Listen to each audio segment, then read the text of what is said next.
Almost ಈ ಪ್ರಕರಣವನ್ನು ಭೇದಿಸಿದ್ದಾರೆ ಪೊಲೀಸರು ಅಂತಕ್ಕಂಥ ಮಾಹಿತಿ ಬರ್ತಾ ಇದೆ. ಹೆಚ್ಚು ಕಡಿಮೆ ಕನ್ಕ್ಲೂಷನ್ಗೆ ಬಂದಂಗೆ ಕಾಣ್ತಾ ಇದೆ. ಯಾಕೆ ಅಂತಂದರೆ ಇದು ರಿವೆಂಜ್ಗೆ ನಡೆದಿರ್ತಕ್ಕಂಥ ಕೊಲೆ ಅನ್ನೋ ಕನ್ಕ್ಲೂಷನ್ಗೆ ಬಂದಿದ್ದಾರೆ. ಅದರಲ್ಲಿ ಅಬ್ದುಲ್ ಸಫಾನ್ ಮೀನು ಸಾಗಿಸುವ ಇದನ್ನು ಈ ನೋಡ್ತಾ ಇದ್ದಾರಲ್ಲ ವೆಹಿಕಲ್, ಇದನ್ನು ಆತ ಓಡಿಸ್ತಾ ಇದ್ದ. ಮತ್ತು ಆ ಸ್ವಿಫ್ಟ್ ಕಾರ್ ಒಂದಿತ್ತಲ್ಲ, ಆ ಸ್ವಿಫ್ಟ್ ಕಾರನ್ನು ಒಬ್ಬ ಓಡಿಸ್ತಾ ಇದ್ದ. ಎಲ್ಲವೂ ಕೂಡ ಪ್ಲ್ಯಾನ್, ಕಂಪ್ಲೀಟ್ ಟೋಟಲಿ ಪ್ಲ್ಯಾನ್ಡ್ ಎಲ್ಲವೂ ಕೂಡ. ಅವ್ರಿಗೆ ಗೊತ್ತಿದೆ ನೋಡಿ, ಈಗ ಈ ವೆಹಿಕಲ್ಗಳನ್ನೆಲ್ಲ ಸೀಸ್ ಮಾಡಿದ್ದಾರೆ, ಅದು ಆಮೇಲೆ ಸಿಗುತ್ತದೆ ಆಮೇಲೆ ಪ್ರಕರಣದ ನಂತರ. ಬಟ್ ಸದ್ಯಕ್ಕಂತೂ ಆಲ್ಮೋಸ್ಟ್ ಒಂದು ಕನ್ಕ್ಲೂಷನ್ಗೆ ಪೊಲೀಸರು ಬಂದಿದ್ದಾರೆ, ರಿವೆಂಜ್ಗಾಗಿ ನಡೆದಿರ್ತಕ್ಕಂಥ ಕೊಲೆ. ಈ ಬಗ್ಗೆ ಮತ್ತಷ್ಟು ಮಾಹಿತಿ ನನ್ನ ಕೊಲೀಗ್ ಸುಖಪಾಲ್ ಅವರಿಂದ ಪಡ್ಕೊಂಡ. ಸುಖಪಾಲ್, ಹಾಗಾದರೆ ಪ್ರಕರಣ ಅಂತಿಮ ಘಟ್ಟಕ್ಕೆ ಬಂದಿದೆ ಅಂತ ಅನ್ಕೋಬೋದಾ? ಈಗ ವಶಕ್ಕೆ ಪಡೆದಿರ್ತಕ್ಕಂಥ 8 ಜನ ಏನಿದ್ದಾರೆ ಇವರೇ ಕ್ರೈಮಲ್ಲಿ ಭಾಗಿಯಾಗಿದ್ದರು ಅಂತಕ್ಕಂಥದ್ದು ಕನ್ಫರ್ಮ್ ಆಗಿದೆಯಾ, ಹೇಗೆ?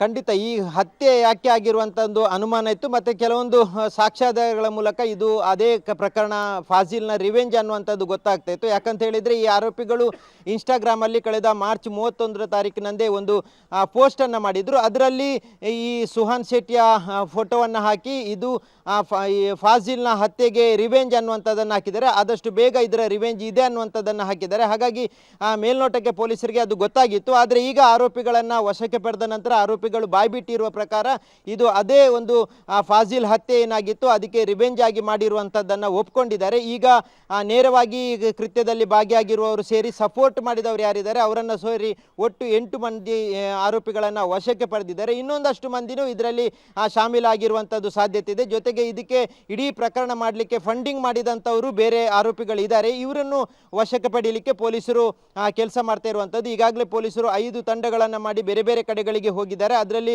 ಆರೋಪಿಗಳು ಹೆಚ್ಚಿನವರು ಇದೇ ದಕ್ಷಿಣ ಕನ್ನಡ ಜಿಲ್ಲೆಯಲ್ಲೇ ಕೂತಿದ್ದಾರೆ ಅನ್ನುವಂಥ ಮಾಹಿತಿ ಇತ್ತು. ಆ ಹಿನ್ನೆಲೆಯಲ್ಲಿ ಈಗ 8 ಮಂದಿಯನ್ನು ವಶಕ್ಕೆ ಪಡೆದಿದ್ದಾರೆ. ಅವರ ವಿಚಾರಣೆ ವೇಳೆ ಇದರಲ್ಲಿ ಹಣಕಾಸಿನ ನೆರವು ನೀಡಿದವರು, ಜೊತೆಗೆ ಯಾರೆಲ್ಲ ಸಪೋರ್ಟ್ ಮಾಡಿದ್ದಾರೆ, ಆ ಸ್ಥಳದಲ್ಲಿ ನಿಂತು ಯಾರೆಲ್ಲ ಸಪೋರ್ಟ್ ಮಾಡಿದ್ದಾರೆ ಅವರನ್ನು ವಶಕ್ಕೆ ಪಡೆಯುವಂಥ ಸಾಧ್ಯತೆ ಇದೆ. ಈಗ ಸದ್ಯದ ಮಟ್ಟಿಗೆ 8 ಮಂದಿ ಯಾರು ಆರೋಪಿಗಳಿದ್ದಾರೆ ಅವರಲ್ಲಿ ಇದ್ದಂಥ ಸಾಕಷ್ಟು ಮಾಹಿತಿಯನ್ನು ಕಲೆ ಹಾಕಿದ್ರಲ್ಲಿ ಇದು ಫಾಜಿಲ್ ಹತ್ಯೆಗೆ ರಿವೆಂಜ್ ಅನ್ನುವಂಥದ್ದು ಬೆಳಕಿಗೆ ಬಂದಿರುವಂಥದ್ದು. ಅರವಿಂದ್, ಓಕೆ, ಥ್ಯಾಂಕ್ ಯು ತಮ್ಮೆಲ್ಲ ಮಾಹಿತಿಗಾಗಿ ಸುಖಪಾಲ್, ಧನ್ಯವಾದ. ಸೊ ಫಾಜಿಲ್ ಹತ್ಯೆಗೆ ಪ್ರತೀಕಾರವಾಗಿ ಸುಹಾಸ್ ಶೆಟ್ಟಿಯ ಕೊಲೆಯಾಗಿದೆ.